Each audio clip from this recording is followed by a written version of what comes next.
Assalamualaikum warahmatullahi wabarakatuh. Balik lagi di Kena Kali Channel. Nah, di video kali ini kita refreshing sejenak ya dari cerita-cerita khurafat para habaib untuk mendengarkan obrolan yang bergizi antara Ustadz Felix Yao dan Raymond Chin. Nah, jadi di obrolan mereka ini menurut aku sangat menarik karena membahas segala aspek kehidupan dari sisi agama Islam, baik itu akidah, politik, bisnis, jodoh, kepemimpinan, semua dibahas oleh mereka dalam satu obrolan ini.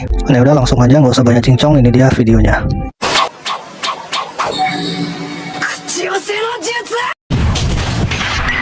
542-1M, open the door.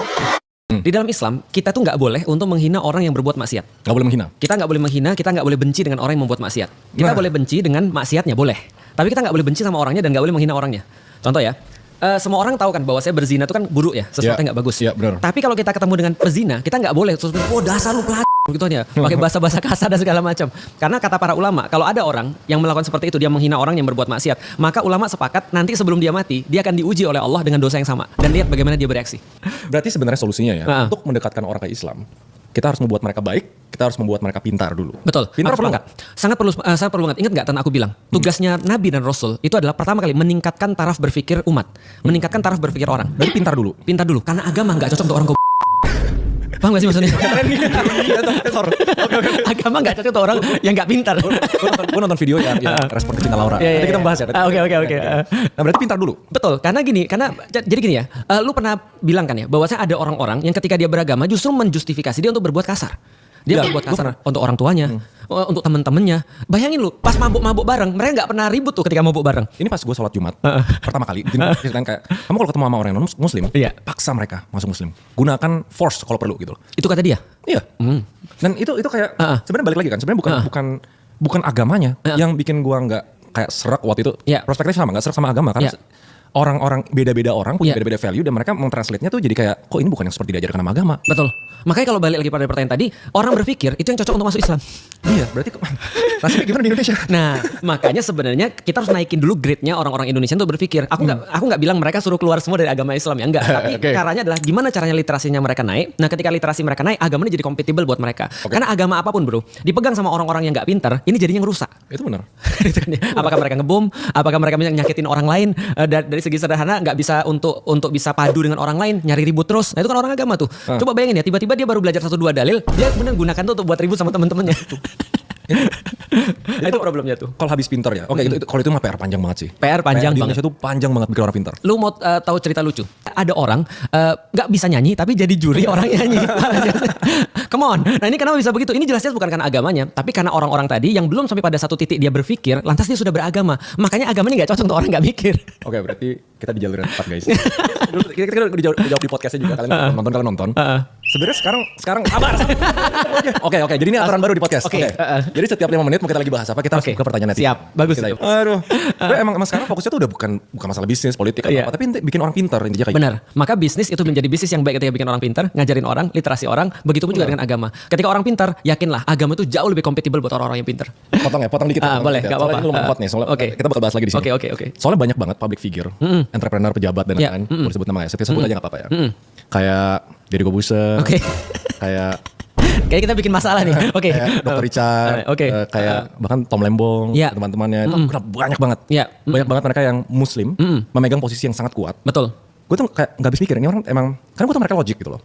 Apakah mereka Islam by design karena cuma buat dapat validasi politik atau apa? Atau kayak mereka mau mendalamin Islam dan apa posisi kita buat boleh nggak kita ngejudge itu? Kita kalau menjudge keislamannya nggak boleh. Karena tadi itu balik lagi masuk daerah keyakinan dia. Bahwa kita menjudge Islam itu nggak boleh. Bahwa kayaknya ini pura-pura misalnya, itu nggak boleh. Gue sering dijudge masalahnya. Lu dijudge apa? Setiap gue update, pokoknya gini, gue tahu nih, setiap gue update apapun di hari Jumat, komennya sholat Jumat tuh, lu jangan, apa namanya, lu malah meeting, lu malah apa, masa lu tinggal. Nah, gue sering tuh digituin tuh. Netizen tidak akan pernah berhenti dengan apapun yang kita lakukan. Oke. Apakah itu baik, apalagi itu buruk. Mereka lebih senang lagi karena yang mereka cari itu bukan, sebenarnya yang mereka cari itu bukan kebaikan antum. Tapi yang mereka cari adalah bagaimana cara memuaskan diri mereka sendiri, dan itu problematis. Karena problemnya mental health adalah dia selalu bagaimana caranya memuaskan dirinya sendiri, bukan memuaskan orang lain kan gitu kan ya. Dengan cara merendahkan orang lain. Dengan cara merendahkan orang lain. Contoh kayak gini ya misalnya. Taruhlah misalnya kita belum Jumatan atau aku nggak Jumatan. Apakah komentar itu membantu aku untuk Jumatan? Jawabannya adalah jelas tidak. Benar. Apakah itu menjadi validasi bagi aku untuk tidak Jumatan? Iya. Sekalian. Nah, makanya yang dicari oleh orang yang dakwah itu bukan orang jadi gini, yang dicari oleh orang yang berdakwah itu bukan membuktikan bahwa dia lebih baik daripada orang lain. Tapi adalah bagaimana caranya orang lain itu jadi baik seperti dia. Dan itu beda banget. Karena yang pertama itu dilandasi dengan cinta kepada dirinya sendiri, yang kedua itu dilandasi dengan cinta kepada orang lain. Oke, yang mana kita mau pilih kan gitu kan ya. Nah, maka kalau kita balik lagi kepada hal yang tadi, kalau kita lihat misalnya kayak Deddy Corbuzier atau misalnya Dr. Richard atau misalnya Tom Lembong dan segala macam, mengenai urusan keyakinan mereka pada Allah kita serahkan kepada mereka sendiri. Tapi aku secara pribadi boleh untuk memeriksa, bukan memeriksa ya, boleh untuk melihat apa yang menjadi manfaat mereka terhadap dunia Islam. Nah, itu yang menjadi satu hal yang harus kita fokuskan. Karena orang tuh nggak peduli dengan keislaman kita. Yang orang peduli adalah efek keislaman kita pada orang lain. Contoh kayak gini deh. Gue bilang gini, "Rey, datang ke rumah gue dong, Rey. Ngapain ke rumah lu? Lihat gue sholat, Rey." Lu bilang, lu ngapain ngundang gue cuma lihat lu sholat gitu kan ya. Atau gue bilang gini, "Rey, rumah gue tunjukin seberapa keyakinan gue tuh 100% terhadap Allah." Nggak ada untungnya. Tapi gue bilang, "Rey, ke rumah gue dong. Ngapain? Makan." Gue tetap pengen jadi kayak muslim yang kaya raya. Nulisnya gitu. Ya. Ya kan? Tetap berbisnis, tetap jualan produk, tetap apa gitu. Tapi kesannya kayak semua kalau disambungin sama agama, itu selalu disalahkan. Ya. Oh, ini cuma riding agama buat biar bisa menang politik. Betul. Buat biar bisa apa. Ini kalau fun fact-nya, kalau Google, siapa bilioner orang-orang kaya di dunia yang beragama muslim. Betul. Kalau dijawab sama AI selain dari Arab ya, orang Indo itu banyak banget. Ya. Hartono, Prabowo Pangestu dan lain-lain gitu. Terus kayak gue mikir, yang bukan muslim maksudnya? ya muslim. Yang muslim? Itu muslim tulisannya kayak gitu di EA-nya ya. Oh iya, oke. Gak tahu mereka beneran muslim atau enggak. Pertanyaannya itu, apakah mereka muslim just for the sake of dapat validasi? Ya. Dan itu boleh nggak gitu? Sebenarnya gini, kalau aku lihat ya, di dalam Islam tuh tidak ada satupun larangan untuk orang jadi kaya. Sama seperti tidak ada larangan untuk orang jadi miskin. Oke, Gitu. bener. Nah, sebaliknya, nggak ada juga kewajiban di dalam Islam untuk jadi kaya. Ataupun kewajiban untuk jadi miskin. Berarti sebenarnya emang gak ada kewajibannya. Bukan yang ada ya, satu kayak jangan nggak boleh miskin, bukan yang ada ya? Nggak ada. Nggak ada. Yang ada adalah miskin mendekatkan pada kekufuran. Oke. Tapi ada, jadi gini, aku jelasin dulu basic pandangan Islam. Pandangan Islam basicnya adalah ngelihat kaya sama miskin itu sama-sama ujian. Sama-sama sebuah hal yang harus kita jawab.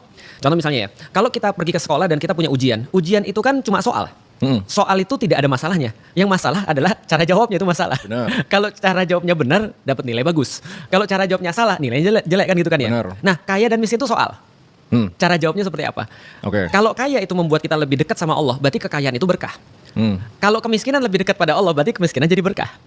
Tapi kalau argumentasi begini, iya. Kalau kita kaya kan kita bisa lebih banyak ngebantu orang. Betul. Dan lebih baik menangis di Ferrari daripada dibajai. Benar, itu benar juga. Nah, makanya di dalam Islam, apapun yang mengantarkan kita kepada Allah itu jadi bagus. Apakah itu kaya, apakah itu miskin. Tapi yang menjauhkan kita daripada Allah, nah apakah itu kaya, apakah itu miskin, jadinya buruk. Contoh kayak gini ya misalnya. Pertanyaan aku sederhana. Menurut Rey lebih sulit ujian orang susah atau ujian orang kaya? Ujian orang susah. Yakin? Nggak tahu. Oh, mungkin benar juga kalau kaya jadi kayak banyak cobaan yang betul. Ngerti. Ternyata banyak orang yang lebih banyak orang yang lulus ujian ketika dia susah ketimbang dia ujiannya ujian kaya. Contoh ya misalnya ya, kita bisnis nih misalnya. Kita bisnis, Rey kita bisnis sih. Oke, kita bagi berapa nih? 50-50. Lu bagian promosi, aku bagian dalam nih. Aku bagian finance dan segala macam. Lu bagian luar, aku bagian dalam. Oke. Ketika kita nggak ada duit, itu kita nggak akan ribut. Benar. Tapi begitu kita ada duit, itu yang selalu terjadi. Kan? Itu yang selalu terjadi. Kayaknya nggak bisa 50-50 deh. Nah, itu benar. Kayaknya 60-40 deh. Kayaknya aku lebih banyak daripada dia dan seterusnya. Yang gue sering lihat terjadi di Indonesia, karena orang segila agama itu mungkin bilangnya mabuk agama. Benar, mabuk agama. Itu bisa membodohkan orang. Banget. Dan itu yang kayak anyway ya, setiap ngobrol sama orang yang dalam banget soal agama, kayak ngomong agama, nggak tahu kenapa udah jadi di belakang kepala tuh, waduh ini orang udah mabuk agama, betul. Nggak bisa diomongin secara logika, nggak bisa karena kenapa realitanya begitu? Ya, ini berbicara realita, ini yang menjadi self introspection pada setiap muslim yang ada di Indonesia dan ada di dunia. Tapi ya karena kita orang Indonesia, kita ngomong di Indonesia. Jadi gini, problematikanya adalah agama di Indonesia itu tidak pernah dimulai diajari dengan why, tapi dengan what and how. Karena diajari dengan what and how, kebanyakan mereka jadi problem, jadi masalah. Contoh ya, sederhana. Kenapa kita bilang misalnya ada orang beragama dia semakin misalnya sulit untuk diajak untuk rasional, untuk diajak untuk ngobrol secara logika. Karena dari awal dia melihat agama itu tidak rasional. Dia nggak mulai dengan why, dia mulai dengan what and how. Contoh ya, kita berbicara tentang takdir misalnya. Berapa banyak lu ketemu orang muslim, lalu kemudian bilang, kalau sudah takdir pasti jadi punya kita. Kalau belum takdir, itu nggak jadi punya kita. Itu kalau dimaknai bagus, Rey, itu keren banget. Kenapa? Karena membuat orang kalau dia dapat sesuatu, ini bukan saya, ini Allah. Nah balik lagi, yang orang yang bisa bertanya why, betul. Itu orang yang punya taraf berpikir. Benar, makanya Islam disuruh dari awal mikir. Oke. Guru-guru menaikkan taraf berpikir. Termasuk Ray menjadi guru karena menaikkan taraf berpikir orang. Nggak harus jadi ustadz kan. Menaikkan taraf berpikir itu sudah menjadi salah satu tugas yang paling berat di dalam Islam. Karena tadi, itu berat banget. Kalau nggak berat nggak akan jadi tugasnya para nabi kan gitu kan ya. Aisyah bilang begini, Bunda Aisyah bilang bahwasanya Rasulullah itu mengajarkan kepada kami akidah dulu, wahyu dulu sebelum halal dan haram. Karena kalau halal dan haram dikasih tahu kepada kami sebelum akidah, maka kami akan tolak semua itu. Karena kami nggak punya reason untuk kemudian kenapa kita harus berbuat seperti ini. Mungkin karena aku punya point of view dari orang-orang yang bukan Muslim, yang dulunya benci sama Islam, nggak suka sama Islam. Lu sempat benci? Bukan benci lagi, aku benci banget orang Islam tuh munafik. Serius? Iya. Orang Islam ya, mereka ngomong aja, agama Islam itu adalah agama yang nyuruh baca. Mereka nggak pernah baca. Orang Islam itu adalah orang yang jujur. Lah mereka banyak bohongnya. Lah orang Islam itu harus tepat waktu karena sholat 5 waktu sehari dan harus tepat waktu. Mereka kalau diajak janjian telat mulu gitu kan ya. Ini kondisi-kondisi yang aku benci bukan karena itu juga sih. Aku benci karena perlakuan mereka terhadap orang Chinese. Nah, oke, itu gue setuju. Dulu gue punya pengalaman kayak gitu juga. Lu diapain? Dipalakin lu? Enggak dipalakin juga. Pokoknya kayak sangat didiskriminasi. Ya. Benar. Jadi ketika ngelihat mata kita misalnya mereka lalu kemudian diskriminasi. Lalu kemudian ketika ngelihat kita jadi kayak ATM. Paham gak sih lu? Jadi kita kayak dianggap kita punya duit, lalu kemudian kita harus kayak diambil duitnya. Lu kebayang ya? Lu bayangin aku pas masuk Islam. 4 tahun setelah aku masuk Islam aku baru ngurus surat masuk Islamku. Untuk surat pernikahan. Lu kebayang gak sih ketika aku masuk ke dalam kantor untuk ngurus surat untuk masuk Islam itu mereka bilang apa? Bayar 150.000. Serius gara-gara lihat mukanya Cina gitu. Iya. Mungkin aku nggak tahu, tapi mereka kok jadiin agama sebagai bisnis. Bukannya harusnya mereka nolongin aku. Ketika aku belajar agama bukannya harusnya mu'alaf itu dapat justru bantuan kan gitu kan ya. Bukannya harusnya mereka senang ada orang lain dari luar agama Islam terus masuk Islam. Terus mereka judging. Jangan-jangan lu masuk Islam karena lu pengen nikah ya. Aku bilang emang ini harusnya yang diucapkan oleh orang Muslim. Paham gak sih maksudnya kenapa dulu aku benci sama orang-orang Muslim itu kan ya. Nah aku kirain Islam adalah agama kayak gitu. Setelah aku mempelajari, nah itu keberuntunganku sebagai orang yang di luar Islam punya point of view dari luar Islam. Akhirnya ketika aku masuk Islam aku jadi ngerti bagian mana yang harus diperbaiki. Balik lagi ya kalau kayak tadi ya. Pertanyaannya, Indonesia sebenarnya banyak gak sih orang-orang yang mereka cuma Islam tapi gak praktis Islam? Ya banyak teman gue yang anggap sholat 5 waktu tapi masih berbuat buruk. Betul. Masih banyak lah kayak nggak benar lah hidupnya gitu. Artinya inilah yang aku lihat sebagai kesempatan untuk dakwah kan itu kan ya. Karena tidak semua orang tuh born menjadi orang-orang yang baik. Bahkan aku lihat jarang banget sih ada orang benar-benar sudah dari awal sudah jadi baik banget kecuali kalau bapak ibunya orang-orang baik ya. Dan itu pun banyak orang-orang yang bapak ibunya orang baik, anaknya nggak baik loh. Iya nggak sih? Ya bapak ibu, mama baik. Karena mama baik, anaknya jadi baik kan itu kan ya. Tapi aku pengen kasih tahu nggak sih yang aku khawatirin apa? Ketika aku jadi seorang taruhlah ya pendakwah, orang-orang kenal dan bilang aku ustadz. Anak-anakku ngelihat aku sebagai seorang ustadz misalnya ya, tapi dia nggak suka dengan kelakuan aku. Itu yang menyebabkan aku khawatir banget anak-anakku nggak ada yang mau jadi ustadz. Ngerti. Karena kebanyakan para pemuka agama, anak-anaknya nggak ada yang mau jadi pemuka agama karena sebel sama bapaknya. Karena sebel sama bapaknya bukan sebel sama agamanya kan? Betul. Karena sebel sama bapaknya jadi sebel sama agamanya. Karena dia nggak mau jadi, dia bilangin kalau lihat bapaknya ninggalin keluarga terus nggak pernah ngobrol misalnya atau nggak pernah ngasih hak kepada anak-anaknya segala macam, itu membuat dia sebel sama orang dan sebel sama agamanya. Nah kita balik lagi berarti praktis ini adalah ujung daripada sesuatu yang kita usahakan. Praktis Islam itu adalah ujung. Aku lebih mau membahas bukan ujungnya tapi aku lebih mau membahas ini prosesnya. Karena ujung itu nggak penting bagiku selama prosesnya sudah jalan. Oke. Makanya kalau aku boleh ngasih saran gini, lu pernah dengar ada cerita hadis orang yang bertobat? Hadis orang yang bertobat. Ada orang bunuh 99 orang, mau tobat, membunuh nih. Bayangin nih, killernya 99 nih, ini udah keren banget nih. Dia mau tobat, dia nemuin satu pemuka agama. Dia nanya, boleh nggak gua tobat? Bisa nggak gua tobat? Pemuka agama bilang, emang kenapa kamu? Aku bunuh 99 orang. Lalu kemudian pemuka agama, banyak banget, gila, mana mungkin Tuhan terima tobat lu? Dibunuh juga. Genep kan 100 kan ya. Nah setelah dia bunuh 100, tapi dia masih ada nih keinginan untuk bertobat. Dia datang lagi sama seorang pemuka agama lagi. Aku bisa nggak tobat? Pemuka agama nih ngelihat dia, lalu kemudian dia bilang gini, bisa, tapi nggak di sini. Tapi nggak di sini. Ini ada banyak sekali pelajaran. Salah satu adalah kalau kamu mau tobat, kamu harus tidak boleh di tempat asal. Kamu harus pergi. Gak boleh di tempat asal secara geografis, secara fisik apa? Harus pindah. Gampang gini deh. Lu tahu teori distraksi gak? Ya, kalau kita mau distraksi, kita harus melakukan sesuatu yang berbeda. Benar. Nah jadi contohnya misalnya, kalau kita tahu bahwa kita melakukan sesuatu, itu ada polanya, kita harus rusak polanya. Untuk ganti supaya perlakuan yang berbeda, perilaku yang berbeda. Nah itu ngerusak pola namanya. Nah jadi kamu gak boleh di sini, kamu harus di kota yang lain. Maka dia bilang, oke, siapa harus aku temui? Temui orang ini di kota ini. Di perjalanan dia jalan, dia meninggal. 2 malaikat datang, kata Rasulullah, nyeritain hadis ini. 2 malaikat datang berebut. 1 malaikat surga, 1 malaikat neraka. Ini punya gua, enggak ini punya gua. Ini punya gua, ini enggak punya gua. Berarti tanda kutip dia belum tobat, belum tobat, belum sampai tujuan. Tapi udah mau ngikutin. Akhirnya setelah kemudian mereka ribut berdua, ini dia masih parah nih, 100 orang udah dia bunuh, pemuka agama lagi dibunuh. Enggak kok dia mau tobat, tapi kan belum nyampe. Enggak, dia udah mau jalan. Datang kemudian malaikat yang diutus oleh Allah, lalu bilang gini, ukur jaraknya lebih dekat tempat pertobatan atau lebih dekat tempat dia maksiat. Ternyata dalam hadis itu dikatakan dia selangkah lebih dekat kepada tempat pertobatan dan dia dihitung sebagai orang yang bertobat walaupun dia belum bertobat. Artinya proses lebih penting. Lu yang dimaksud. Login. Lu udah di Erik tuh. Iya. Kemarin tuh mandatnya kalau nggak dia dipecat. Wah. 14 hari. Iya. Jadi proses itu sangat penting sekali dan itu worth bagiku. Aku nggak lihat ujungnya, tapi yang dilihat adalah prosesnya. Aku kepikiran tentang kata-kata Imam Syafi'i. Dia bilang popularitas itu adalah sebuah kehancuran, sebuah kebinasaan. Popularitas adalah apalagi bagi aku. Karena aku ini kan adalah orang yang mengklaim bahwa aku kan mendakwahkan Islam. Iya. Tapi pertanyaan yang selalu aku pertanyakan pada diri sendiri, aku mendakwahkan Islam, atau aku mendakwahkan diriku sendiri? Aku mengenalkan Allah atau aku mengenalkan diriku sendiri? Tapi kalau misalnya dengan mengenalkan diri sendiri, mengenalkan tentang Allah, masih boleh dong? Selama antum bisa menjaga itu tetap menjadi tujuan, itu adalah urusan antum pribadi dan orang lain nggak boleh untuk menjudge antum. Artinya contoh kayak gini ya, kita balik lagi pada bisnis tadi ya. Orang lain nggak boleh menjudge bahwa ini Raymond memvalidasi dirinya sendiri atau Raymond ini membuat cult. Enggak, itu urusan diri antum dengan Allah. Itulah namanya hati dan kita nggak boleh menjudge hati orang. Yang kita boleh judge adalah hati kita sendiri. Maka pertanyaannya adalah untuk diri kita sendiri, bukan untuk mempertanyakan dengan orang lain. Agama itu adalah ketika antum merasa setiap ayat itu adalah berbicara tentang antum. Bukan tentang orang lain. Nah, pertanyaan sekarang kita lebih suka menilai orang lain atau menilai diri sendiri? Gimana cara Nabi Muhammad sukses dalam berbisnis? Nabi Muhammad itu menjalankan bisnis istrinya, Bunda Khadijah. Ketika di awal-awal sebelum kemudian menikah, beliau juga orang yang sangat berdagang ya. Dia berdagang sampai ke negeri Syam, pusat perdagangan pada saat itu. Jadi kalau kita dikatakan bagaimana cara berdagang yang baik, aku pikir Nabi Muhammad punya kesamaan dengan orang Cina zaman sekarang. Kalau kita mau lihat relate-nya seperti apa. Nabi Muhammad punya kesamaan dengan orang Cina zaman sekarang. Bukan orang Cina yang promosi miras dengan Muhammad. Bukan. Bukan yang itu beda lagi. Nah, kalau itu nanti di ring tinju. Nah, tapi coba kita lihat apa kesamaannya. Aku iseng-iseng nanya ya, kenapa kalian beli ke toko orang Chinese? Kenapa nggak beli ke toko orang pribumi dan mereka kan muslim? Mereka jawab sederhana, aku nggak mau digetok. Orang Chinese ketika berdagang, minimal ketika yang aku lihat selama ini ya, mereka dagangnya jujur. Benar nggak sih? Artinya yang lu keluarin uang itu yang lu dapat. Kita nggak berbicara yang bohong ya. Yang jujur. Setidaknya mereka ada kepastian ketika mereka berbicara dengan orang-orang Chinese gitu maksudnya. Nah, maka Nabi Muhammad adalah orang yang jujur dalam berdagang. Itu yang pertama tuh. Yang kedua, Nabi Muhammad pintar banget dalam melihat potensi-potensi bisnis. Nah, maka ketika di zamannya Rasulullah, Rasul tahu bagaimana perilaku orang. Memahami manusia itu berarti adalah memahami bagaimana cara menjual kepada manusia. Rasul sangat memahami manusia. Ada banyak hal ketika Rasul datang ada orang datang pada Rasul langsung diajak ngomong bahasa daerahnya. Langsung ditanya, "Kamu dari mana?" "Oh, kayak gini ya." Rasul sangat memahami perilaku manusia. Dulu kita ide judul podcast ini waktu itu bilang apa? Bisnis ala Rasulullah. Nggak bisa. Nah itu kita bahas perilaku manusia. Karena bisnis hanyalah ujung daripada motif manusia kan. Saya ingin mendengar pendapat Ustadz Felix tentang mengapa Allah lebih banyak menyuruh kita manusia untuk berpikir menggunakan akalnya daripada menuruti perasaan. Oke, ini menarik banget. Gue orang logik nih. Benar. Aku lihat banyak sekali video antum dan antum logik sekali. Jadi kayaknya kita itu tidak menyisahkan ruang untuk perasaan kayaknya gitu. Karena gue baca juga kan dulu pas Ustadz Felix sempat ateis, itu kan logik banget. Betul. Nah, kenapa tetap diarahkan untuk kita berpikir dengan logika gitu, bukan dengan perasaan? Menariknya di dalam Islam, kupikir ya, aku baca banyak sekali kitab suci yang lain, tapi di dalam Islam, di Al-Quran itu ada ratusan ayat yang nyuruh manusia untuk berpikir.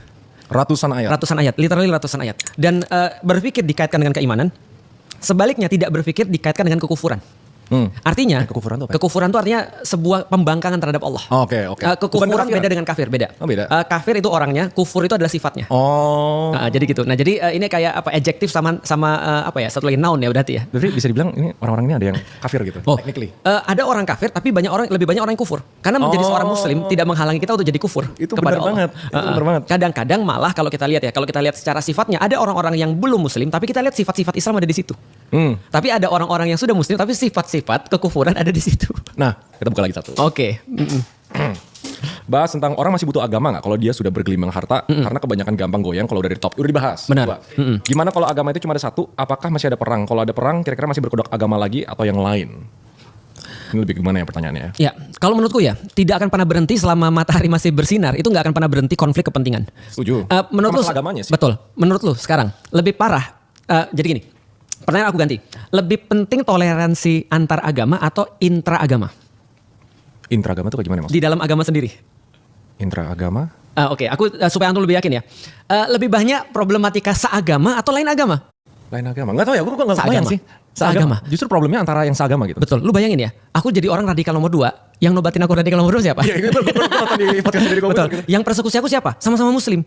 Yang jelek-jelekin orang siapa? Sama-sama muslim. Nah, artinya toleransi intraagama menurutku lebih penting daripada toleransi antar agama. Contoh misalnya, kalau ada orang nggak sholat dan dia bukan muslim, Erik nggak sholat. Masa kita kemudian ngomong, "Rik, lu parah lu, nggak bersyukur lu." Nggak mungkin kan? Orang dia bukan muslim gitu kan. Kita harus punya harapan apa terhadap Erik gitu maksudnya kan gitu kan ya. Tapi kalau misalnya ada orang muslim nggak sholat, nah orang-orang muslim mulai punya banyak pendekatan. Ada yang bilang, "Jangan langsung kita judge." Ada yang bilang, "Kita harus judge, nanti besok dia mati gimana?" Ada yang judge-nya dengan keras dan segala. Itu buat konflik tuh. Kebayang. Kebayangkan ya. Nah artinya pemahaman terhadap pemahaman. Aku tahu arahnya kemana ini. Dan aku tetap tim mama. Gitu. Nah, tim mama tuh ngomporin terus. Iya, jadi kita bisa lihat bahwasanya bagaimana pendekatan-pendekatan ini kalau dia tidak didasarkan pada sesuatu yang benar, maka dia akan terus-menerus membuat konflik. Jadi konflik tidak akan berhenti walaupun satu agama yang berkuasa. Karena bukan agama yang membuat sumber konflik itu, tapi manusianya yang membuat sumber konflik. Manusianya balik lagi ke kepintaran kebaikan. Betul. Makanya bagaimana agama itu diterapkan sehingga meminimalisir konflik. Oke, kebayang. Contoh ya misalnya ya. Kalau kita lihat sekarang apa sih yang membuat manusia sering berkonflik? Envy, jealous. Jealous, oke. Itu jawaban bagus banget. Insecure, jealous, serakah, ya 7 dosa besar itu lah. Itu membuat orang. Nah, Islam mensupres semuanya itu. Gimana caranya agar kita bisa senang ketika ngeliat orang lain baik? Tetangga beli mobil baru kita merasa senang juga. Ah itu diajarin Islam tuh.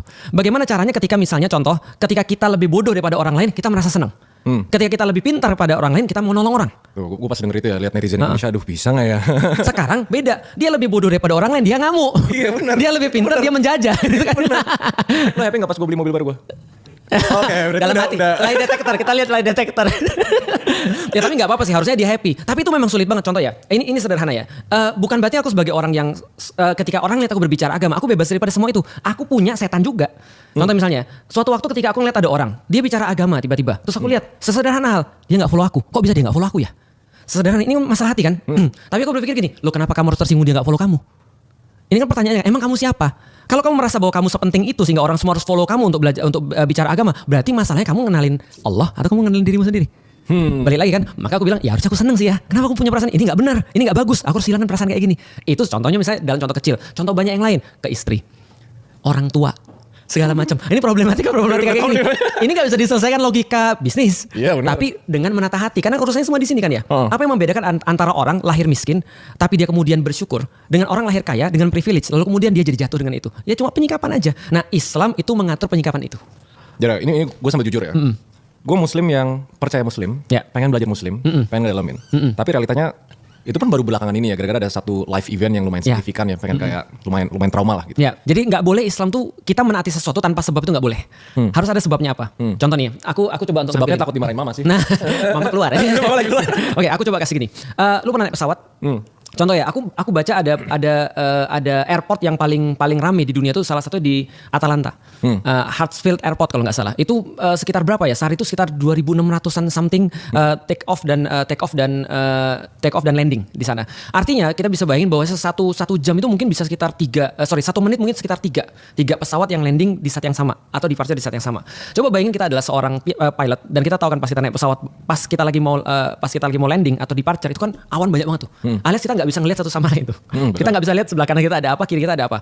Kita benar-benar bergantung satu-satunya kepada ATC. Benar. Maka ada radio dari ATC. Terus dia bilang, pesawat dengan nomor ini segini, kamu tolong belok ke sebelah kanan 17 derajat. Maintain 1000 meter misalnya di atas landasan dan tetap segini selama 2 menit. Maka dia langsung oke, saya lakukan. Ikutin. Apa yang terjadi kalau dia bilang gini?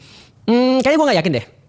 Gue tunggu dulu 2 menit dulu, gue lihat nih tabrakan lu, paham gak sih maksudnya? Maka setiap itu harus langsung dia dengar, dia lakukan. Kenapa? Yang penting dia pastikan adalah bahwa ini radionya dari ATC.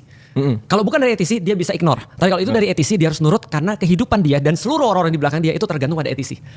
Bisa dipahami ya? Nah itu salat tuh begitu kira-kira. Jadi sebelum kita mengetahui manfaatnya, setidaknya kita tahu ini dari sumber yang tepat yang nyuruh kita nih. Nah itu dulu aja tuh. Nah artinya sumber. Nah poinnya sumbernya adalah frekuensi yang tepat. Yang kedua baru kemudian ya kita lihat kehidupan sehari-hari. Seorang pebisnis ataupun olahragawan ataupun semua yang lain itu berkata hal yang sama. Yang paling penting dalam semua yang kita geluti adalah disiplin. Karena nggak ada apapun tanpa disiplin. Nah agama ini salah satunya ngajarin disiplin. Dari awal sholat 5 waktu itu disiplin. Apapun yang terjadi lo harus sholat dalam rentang waktu ini dan ini. Ketika lo sudah punya disiplin di perkara-perkara kecil dan itu berkesinambungan terus-menerus, maka lo bisa untuk secara kemungkinan lebih bisa menghadapi perkara-perkara yang lebih besar yang lain. Nah kalau gue udah anggap disiplin di hal-hal kecil yang lain, betul, dari sholat gitu. Betul, kan nggak perlu sholat, kita kan bisa disiplin dalam perkara-perkara yang lain kan gitu kan. Ya, kan nggak perlu harus sholat. Nah itulah balik lagi pada radio tadi. Radio, oke. Nah artinya ya ujung-ujungnya memang kita tidak bisa menjelaskan kecuali memang ini adalah perintah Allah. Jadi segala macam. Jadi gini, ada beda antara sebab sholat itu disyariatkan dengan hikmah kenapa sholat itu disyariatkan. Kalau hikmah banyak sebenarnya aku jelasin tadi, tapi sebabnya cuma satu, karena Allah yang minta. Nah karena itu yang kita perlu kembangkan sebenarnya bukan tata cara sholatnya, tapi yang perlu kita kembangkan adalah kecintaan terhadap Allah. Karena kalau kita sudah cinta sesuatu kita pasti mau untuk disuruh-suruh. Valid. Nah, jadi itu yang perlu dikembangkan. Jadi bukan sholatnya. Nah tapi topik kedua. Nah ini gue nggak tahu kasus kebenarannya, karena gue baru dapat info di orang dalam lah. Gue lagi ditarget. Karena terlalu vokal, kesannya tidak mendukung pemerintah. Apalagi lu ngomong sama gue nih hari ini. Nah makanya ini kita kayaknya kalau bentar lagi ditangkap. Terus satu nama yang muncul Betul. Itu kayak jangan sampai kayak Tom Lembong. Oke. Nah itu kan kayak sebenarnya kita nggak tahu kebenaran gimana. Belum ada yang benar-benar secara konkret bilang dia ngelakuin apa atau apa gitu. Ya. Tapi ini masalah yang udah berapa tahun lamanya dan dia terkenal kan emang vokal gitu. Betul. Tiba-tiba ditangkap. Ya. Gimana kalau kita tanpa ada alasan apapun. Kita tidak diizinkan untuk menjadi pintar dan baik. Gimana caranya kita ngebantu orang kalau gitu? Itu yang menjadi pertanyaanku selalu, termasuk ketika bahas agama ya. Kenapa Islam di satu saat itu bisa memiliki segala-galanya? Dia punya apapun yang pernah diimpikan oleh peradaban manusia, tapi sekarang dengan Islam yang sama, ternyata kita nggak sampai kayak gitu. Nah ternyata yang namanya kebaikan dan kebenaran itu, serta kebagusan itu ada 3 fase. Ada fase individual, ada fase komunitas atau masyarakat, ada fase hukum. Nah kita yang nggak punya fase ketiga. Fase hukumnya justru. Fase hukumnya, karena itu namanya sistemik. Contoh kayak gini deh, lu kebayang nggak sih di mana sistem? Jadi gini, kalau kita cuma bersih secara individual itu bisa gampang banget. Kita mau bersih secara individual. Tapi kalau misalnya kita bersih secara individual tapi nggak bersih secara komunitas, itu agak sulit tuh. Karena komunitas akan narik kita kepada kebiasaannya dia. Tapi masih bisa nggak kita bersih sendiri di antara komunitas? Bisa, walaupun kita akan stres. Tapi kalau kita bersih sendirian di antara sistem itu nggak bisa. Contoh ya, lu masuk pergi ke pasar. Lu aslinya dari mana sih? Jakarta ya? Lahir Jogja, tapi gedenya di Lipo Cikarang, baru umur 19 di Jakarta. Anggaplah orang Jakarta lah. Lu pernah pergi ke pasar yang bau nggak? Bau becek? Pernah, sering diajak mama waktu itu. Pernah ya? Ya kan sering kan waktu itu. Bau becek gitu kan ya. Nah di Palembang dulu tempat aku gede, itu ada pasar bau becek dan baunya bukan bau lagi, bau banget. Karena ada orang jual ikan di sana, jual babi di sana, jual daging di sana, dan semua ketika mereka lagi ngulitin ayam tuh semuanya di bawah. Jadi tuh wah mes kacau banget. Apalagi pas habis hujan itu baunya luar biasa. Pertanyaanku sederhana. Sebelum aku nanya, sebelum aku pergi ke pasar, nenekku bilang, Lik jangan pakai sepatu, pakai sendal jepit aja, karena dia tahu bakal kotor kan ya. Yang kedua dia bilang, Lik sampai di sana, nanti kamu juga pakai jangan baju yang bagus. Nah ketika aku sampai di sana, pertanyaanku sederhana, banyak nggak kita ngeliat orang ludah sembarangan di pasar? Banyak. Kenapa ada orang ludah sembarangan? Karena tempatnya sudah kotor. Karena udah kotor. Orang nggak hanya ludah, muntah dia di situ. Tempat yang kotor memaksa orang untuk berbuat kotor. Ingat tuh, memaksa orang untuk berbuat secara psikologis ya. Dan tempat yang bersih memaksa orang untuk berbuat bersih. Contoh ya, aku pernah ngajak petani. Aku dulu kan di dunia pertanian. Aku pernah ngajak petani pergi ke GI, Grand Indonesia. Terus dia nanya, Ustadz, ini WC-nya di mana? Aku ajak pergi ke WC tuh. Terus tiba-tiba dia keluar lagi. Aku bilang, loh udah selesai. Dia bilang, aku nggak bisa kencing di sini. Ini bukan WC. Maksudnya apa? Terlalu bersih dia bilang. Paham gak sih? Lu kayak disuruh kencing di kamar gitu maksudnya. Gitu kan ya. Maka dia cari yang benar-benar WC bagi dia. Karena tempat seperti itu yang biasa dia buang gitu maksudnya. Tempatnya harus basah, tempatnya harus kemudian dalam tanda kutip bau dan segala macam. Akhirnya anterin ke WC di lantai basement. Nah, itu dia akhirnya pipis. Akhirnya pipis.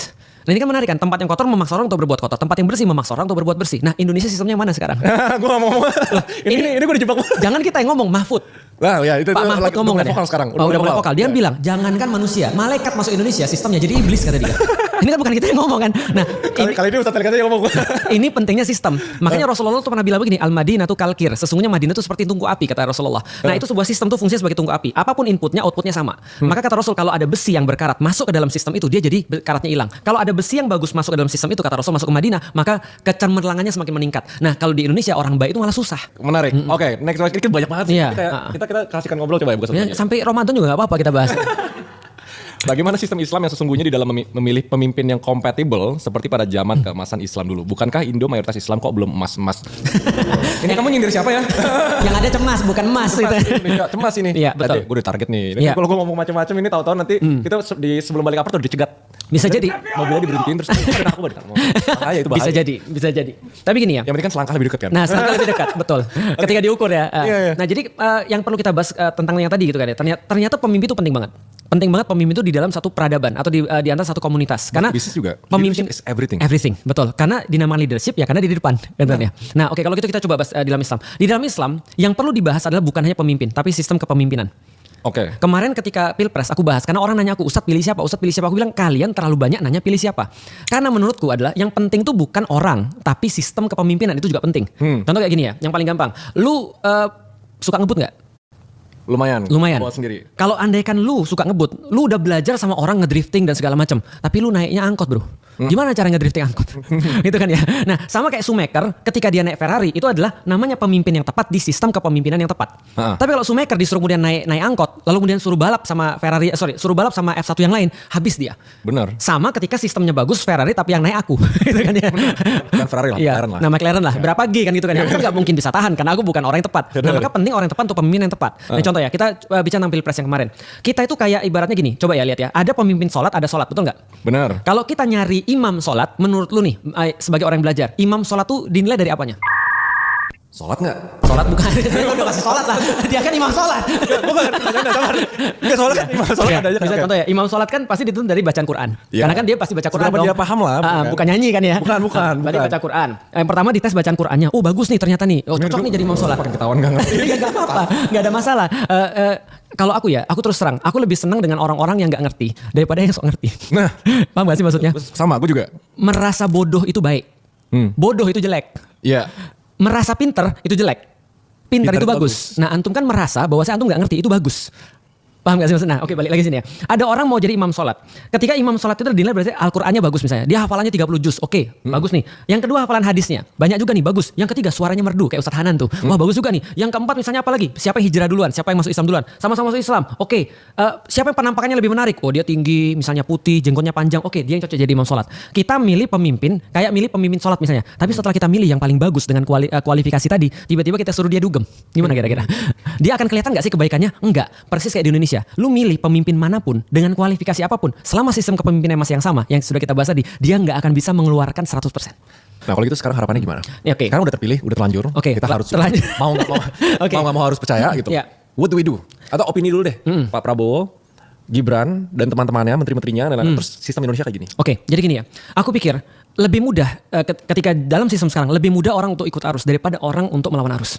Lebih mudah, benar. Lebih mudah kan ya? Lebih tajir lagi. Lebih tajir lagi. Berarti orang-orang kaya yang di luar arus yang memilih. Apapun itu kemudian yang menjadi alasannya, termasuk Raymond misalnya alasannya, aku dengar, aku pengen ngasih tahu seseorang. Aku pengen jadi orang yang ngajarin orang, minimal orang jadi tahu kan gitu kan ya. Meningkatkan orang untuk taraf berpikirnya. Nah ini kan susah banget nih. Nah berarti dalam konsep pemerintahan apapun, check and balances itu harus ada.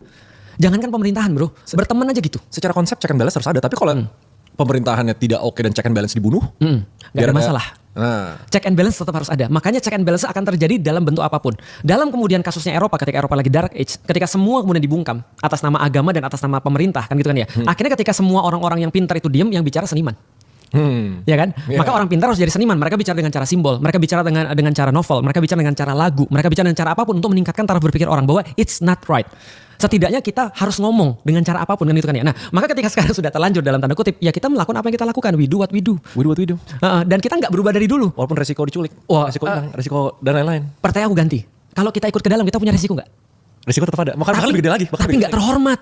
Iya. Tapi nggak terhormat bro. Lu mau hidup dalam bayang-bayang ancaman orang. Lu kalau nggak ngomong begini, lu kalau ngomong, ingat lu udah nikmati. Gue udah ngalamin lah gitu. Itu yang selama ini langsung teknis aja. Ini selama ini yang gue permasalahin sama Bapak Prabowo. Oke, gimana nih? Gue ngerasa nggak apa ya. Ya nggak apa-apa lah.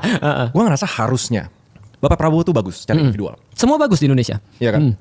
Kayak secara teknis harusnya bisa. Ya. Tapi gue juga bikin statement yang sama kayak orang terbaik ditaruh di sistem yang buruk. Ya. Sama aja nggak bisa ngapain, kayak pincang gitu loh. That's right.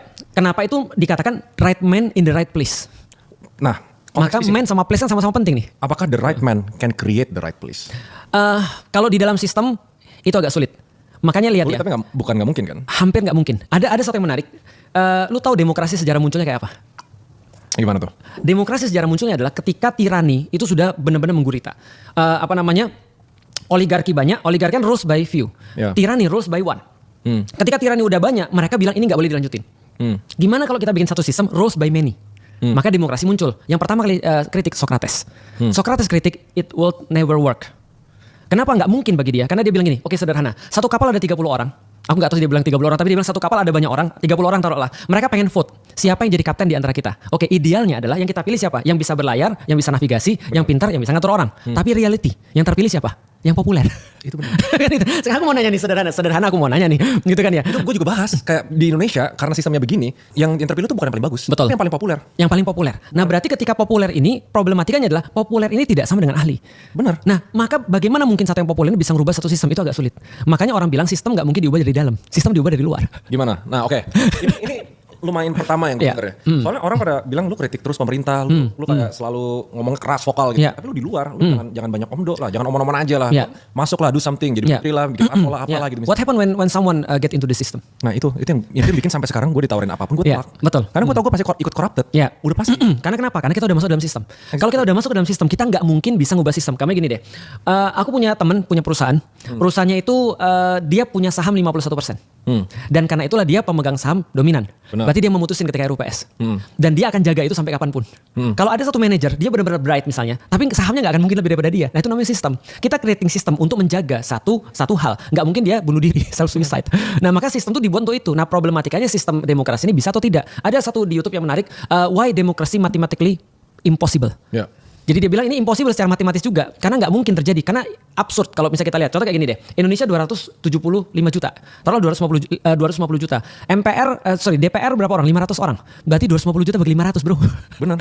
Berapa orang satu orang wakilin berapa? Opininya founding father Singapura juga sampai sekarang kan, dia si Lee Kuan Yew bilang untuk negara berkembang itu demokrasi nggak works gitu. Lebih kepada Socrates bilang demokrasi is a privilege to the knowledge. Nah itu dia. Jadi bagi orang pintar demokrasi bisa mungkin works, mungkin gitu kan ya. Tapi kalau misalnya orang-orang yang nggak punya knowledge, demokrasi itu nyusahin. Benar. Nah itu problematika zaman sekarang. Jadi balik lagi kalau kita bilang pemimpin itu penting gak sih? Penting banget. Tapi kita harus tahu juga ketika kita memilih orang-orang yang benar, kita harus tempatin dia di tempat yang benar. Raymond disuruh bicara agama, itu nyangsarain. Seperti aku disuruh bicara bisnis, bunuh diri aku. Itu kan ya. Bukan sih. Maka right man in the right place, Raymond bicara bisnis, Felix bicara agama. Itu oke, gak ada masalah. Nah maka kita jangan minta ketika ada satu pemimpin yang bagus, dia disuruh mimpin sesuatu sistem yang hancur. Tapi kalau misalnya Islam yang mengatur itu, tapi manusianya nggak punya kapasitasnya. Ini kita ngomong realistisnya ya. Ya. Kalau misalnya kapasitas itu gue percaya ada. Ya. Kayak ada beberapa manusia itu memang kapasitasnya segitu. Itu mau faktor genetik, faktor apa. Walaupun kebanyakan tuh faktor mindset, cuma sisanya ada gitu loh. Bagus. Contoh lahir. Benar. Dari lahir tuh udah bodoh. Ya. Akibat stunting gitu. Stunting. IQ-nya udah rendah, udah segitu. Dipaksa-paksa ya segitu. Segitu. Ya. Mereka nggak bisa punya kesempatan untuk punya taraf berpikir yang gede gitu loh. Betul. Gimana caranya dia bisa menjalankan Islam dengan baik gitu. Maka gini, Abu Bakar pernah berkata begini, suatu kepemimpinan itu dilihat dari orang yang paling lemah di antara mereka. Bagaimana cara mereka diperlakukan. Maka sebuah sistem juga sama. Bagaimana orang-orang paling bawah kapasitasnya bisa untuk survive dalam sistem itu. Kan gitu kan ya. Nantinya kalau Islam justru adalah dia memperhatikan orang-orang yang paling rendah kapasitasnya. Jadi agama ini diinstal untuk orang-orang yang paling rendah kapasitasnya dan dia jadi baik. Nah kalau lebih rendah daripada itu lagi, nah itu sebenarnya ya tadi tugas kita untuk naikin. Tapi memang ada sih kapasitas-kapasitas kayak gitu. Kayak gini lah, aku punya 4 anak, anakku beda-beda semua. Sama kayak misalnya Mama Ray punya 3 anak, anaknya beda-beda semua kan gitu kan ya. Dan dengan kapasitas yang berbeda semua. Pertanyaannya adalah bagaimana caranya kita itu menempatkan sesuatu yang paling bagus dengan kapasitas itu. Karena setiap orang itu beda-beda sidik jarinya. Artinya setiap orang itu tidak mungkin untuk tugas yang sama. Dia harus dengan tugas yang spesifik. Nah bagaimana kemudian agama itu harusnya mengarahkan orang yang paling rendah kapasitasnya menuju kemudian perlakuan yang terbaik. Nah, itu ada di dalam Islam. Oke, kebayang. Oke, next.